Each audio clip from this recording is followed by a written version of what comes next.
Hello friend, আজকে আমি আলোচনা করব এমন একটি সিরাপ সম্বন্ধে যার নাম সম্বন্ধে আমরা প্রায় প্রত্যেককে পরিচিতি। আজকে আমাদের আলোচনার বিষয় হবে ক্লেভাম বিট ড্রাই সিরাপ সম্পর্কে।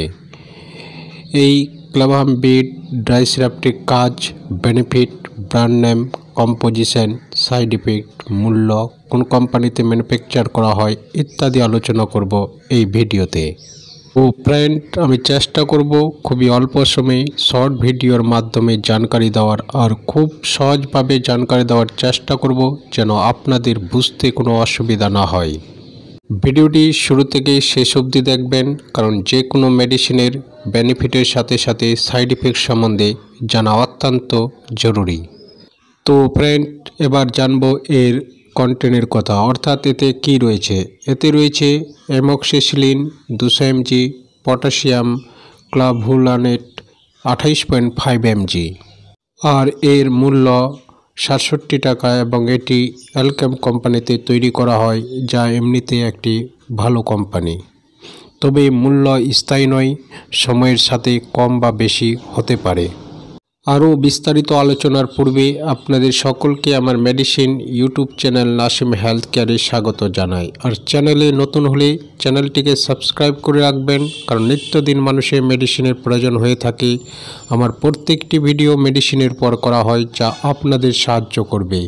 আর নোটিফিকেশন পাওয়ার জন্য বেল আইকন প্রেস করতে ভুলবেন না। তো ফ্রেন্ড, এখন আমরা জানবো এর বেনিফিট সম্বন্ধে। যেহেতু একটি ড্রাই সিরাপ প্যাকেজে আসে, আর তাই এটি বাচ্চাদের প্রেসক্রাইব করা হয়ে থাকে।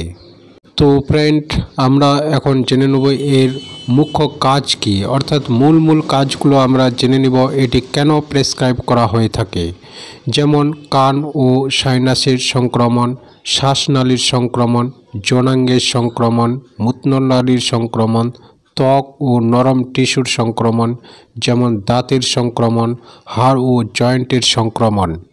এই সব সমস্যা দেখা দিলে পরে ডাক্তারবাবু আমাদের এই ওষুধটিকে প্রেসক্রাইব করে থাকেন।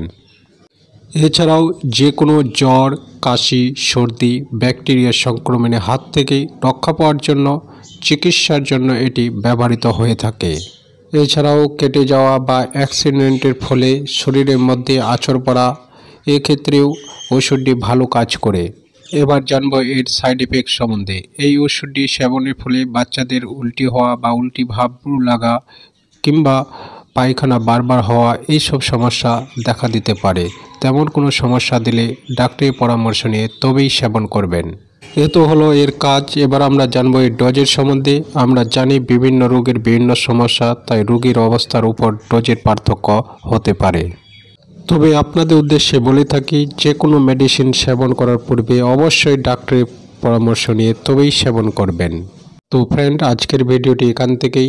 ভিডিওটি ভালো লাগলে অবশ্যই একটি সাবস্ক্রাইব করে দিবেন। আর ভিডিওটি দেখার জন্য আপনাদের সকলকে অসংখ্য ধন্যবাদ। পরবর্তী আবার একটি নতুন ভিডিও নিয়ে আপনাদের কাছে হাজির হব। ততক্ষণ আপনারা সকলে ভালো থাকুন, সুস্থ থাকুন। বাই।